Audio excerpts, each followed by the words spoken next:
Bonsoir à tous et bienvenue sur 20 minutes TV. Nous sommes en direct pour le Brief Info. Ce sont 20 minutes d'information pour faire le tour de l'actualité dans notre région. On y va. Voici les titres de ce jeudi 27 juin. L'affaire Naël va rouvrir tout simplement dès samedi 29 juin. Pourquoi ? Parce que la maman de Naël appelle à une marche pacifique pour rendre justice à son fils. On en parle dans quelques instants. Et les législatives, justement, ce sera dès le lendemain de cette marche pacifique. Et oui, en attendant, tous les candidats sont toujours en campagne et Antoine Boitel vous propose toujours de suivre son feuilleton qui s'appelle la météo du SEUM. On parlera de l'aéroport de Paris, les aéroports de Paris qui menacent de faire grève le 5 juillet prochain. La direction a répondu. On verra ensemble si les démarches sont favorables, si les discussions sont favorables. Et puis enfin, on finira par parler de Solidays. Oui, Solidays approche à grands pas ce festival de musique qui va réunir beaucoup de monde et bien sûr qui est là pour prôner les valeurs de la solidarité face au virus du sida. Vous êtes dans le Brief Info, vous êtes bien tombés, ne bougez pas.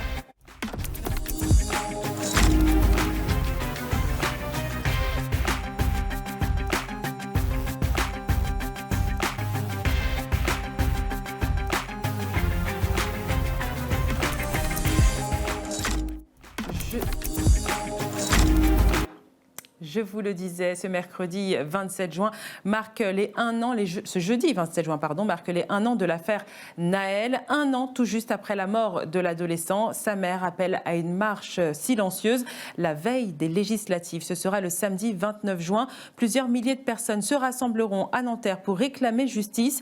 Un événement qui pourrait inquiéter notamment sur le départ éventuel de nouvelles émeutes. Un rappel des faits avec Antoine Boitel. Il y a 1 an, le jeune Naël Merzouk décédé lors d'une intervention de la police nationale à Nanterre. S'ensuivaient plusieurs nuits d'émeutes à travers toute la France et particulièrement en Île-de-France. Aujourd'hui, nous sommes retournés à Nanterre pour prendre la température. Ici, l'ambiance est au calme, comme nous l'explique Sekouba. Tout le monde sait que la révolution, ça ne va rien aboutir parce qu'ils sont jeunes. La jeunesse maintenant, tout ce qu'ils pensent, c'est avoir du travail, c'est apprendre les métiers. Mais sinon, la révolution, ça ne va jamais arriver parce qu'on sait qu'il y avait beaucoup de pertes que tout le monde a subies. Donc, c'est pour cela que je te dis, ça ne va jamais arriver. Non, ils ne vont jamais penser à ça. Mais la violence ne sert à rien. Donc, toute personne qui réside à sa communauté, à son quartier, il faut les respecter tel qu'il est. Donc, dès qu'il y a du respect, il y aura toujours du paix et du calme. Sinon, il n'y a pas de problème. Je pense aussi que les autorités qui ont provoqué ça, ils vont faire attention. Alexandre Touzé est vice-président délégué à la sécurité et à la prévention du conseil départemental de l'Essonne. Il estime pour sa part que les conditions sont réunies pour un retour aux violences urbaines. Par rapport aux émeutes, est-ce que ça peut repartir ? Oui, ça peut repartir. Parce que je pense qu'il n'y a pas eu de réponse nationale vraiment extrêmement forte. Je pense qu'on a perdu une année où on n'a pas été au fond de mesures où il fallait, je pense, commencer à apporter des réponses, arriver à rien sortir.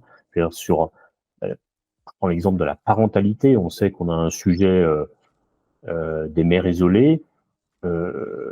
Qu'est-ce qu'on a mis en face ?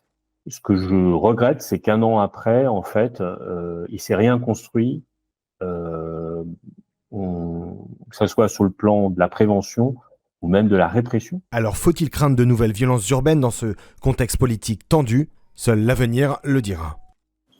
Le vote pour les législatives anticipées arrive à grands pas et les candidats sont toujours en campagne pour poursuivre et suivre et comprendre bien sûr le déroulé des événements en Île-de-France. Antoine Boitel vous propose son feuilleton intitulé « La météo du SEUM », épisode 8.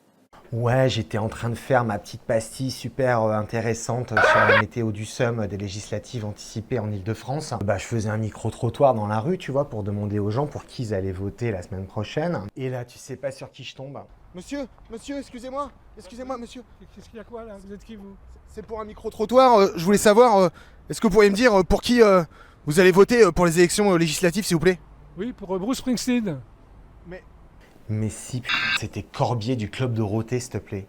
Truc de dingo ou quoi ? Et alors là, je regarde Bernard Minet droit dans les yeux et je lui demande. Monsieur, mais vous êtes Jackie du Club Dorothée ? Et tu sais pas ce qu'il me répond, le mec ? Oui, c'est moi, Jackie du Club Dorothée, pourquoi ? Si, bah tiens. Hi, I'm Antoine Boitel. Welcome to the météo du SEUM.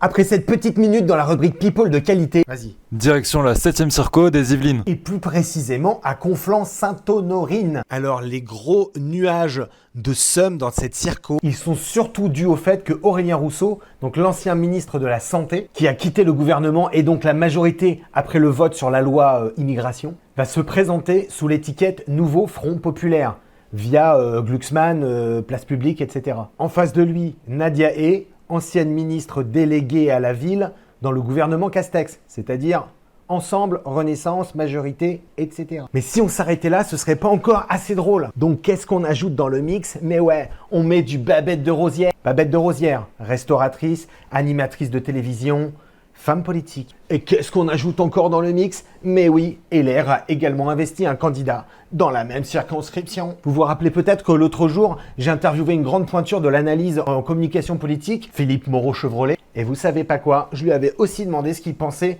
de Babette de Rosière. On l'écoute. Elle est candidate RN maintenant. Donc, on ne sait pas très bien où elle sera demain, mais c'est des grandes gueules, souvent dans la gastronomie, qui incarnent le terroir parisien. C'est une invention du communicant Stéphane Fuchs et de Yannick Aleno, le chef. Et ça, c'est le titi parisien grande gueule qui revendique, qui voilà. Mais ça passe dans le ciel parisien et les vrais politiques demeurent. Voilà, c'est tout pour la météo du Somme pour aujourd'hui. On se dit à demain. Y aura-t-il un mouvement de grève ce vendredi 5 juillet dans les aéroports de Paris? Après un long silence, la direction d'ADP a donné rendez-vous aux représentants syndicaux pour entamer les discussions. Pour rappel, les syndicats ont menacé de déposer un préavis de grève. Ils demandent une gratification uniforme et équitable pour tous les agents qui travailleront pendant les Jeux Olympiques et Paralympiques de Paris. On écoute l'un des représentants syndicaux. C'est un ultimatum qui a été lancé au président directeur général d'Aéroports de Paris. Ce que nous demandons, c'est une gratification homogène pour l'ensemble du personnel d'Aéroports de Paris.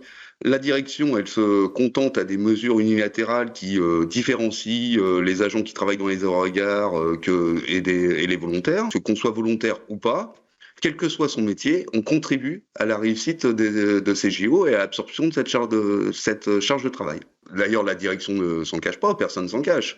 Les JO vont amener un surcroît de travail. La direction, pour faire face à cette charge de travail, a lancé un appel au volontariat immense de plus de 1400 salariés. Ça témoigne aussi qu'il y a un sous-effectif criant dans tous les services d'Aéroports de Paris, parce que pour faire un appel au volontariat d'une telle ampleur, c'est historique au sein d'ADP. La situation est très compliquée, notamment parmi les groupes de travail opérationnels, ceux qui travaillent dans les aérogares et dans la chaîne opérationnelle aéroportuaire. Je veux dire, les autres services sont sous tension, sont énormément également, mais ils n'ont pas le passager devant eux. Ça fait des mois qu'on revendique et qu'on demande et qu'on est face à un mur, y compris de la part du gouvernement, par ailleurs. Nous avons interpellé le gouvernement au mois de février dernier.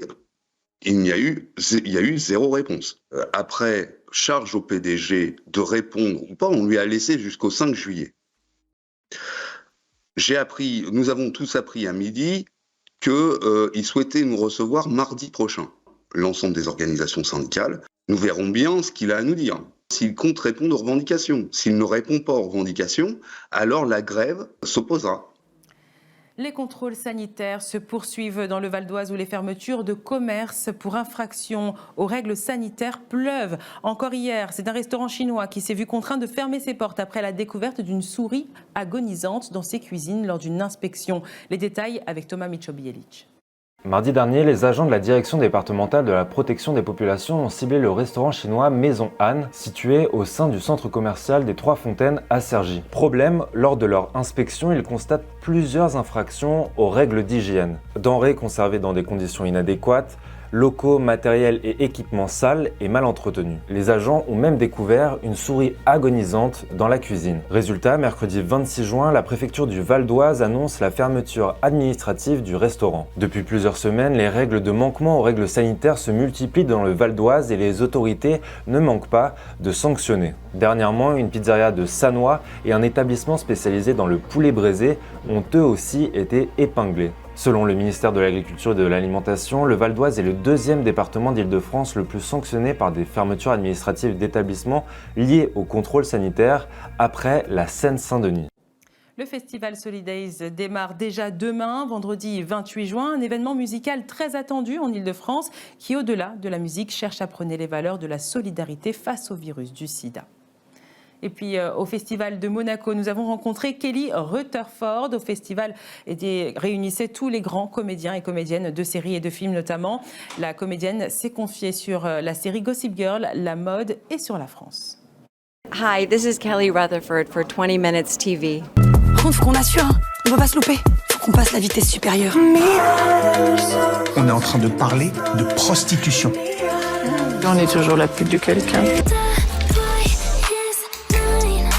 I met Ruben Alves in Paris, and I just really liked him. He told me about the story, and I thought it was so interesting. And also, it was just a beautiful opportunity to work in France.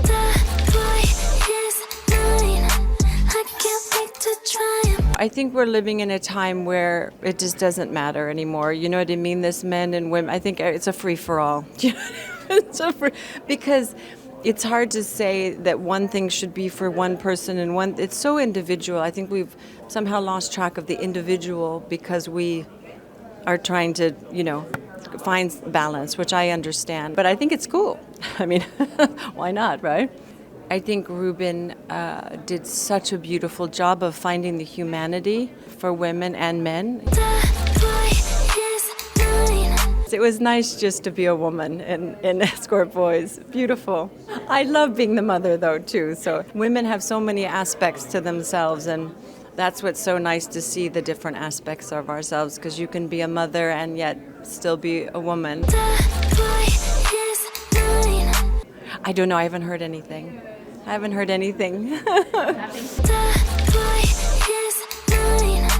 Oui, je comprends français un petit peu, et quand je parle français, les autres parlent en anglais avec moi.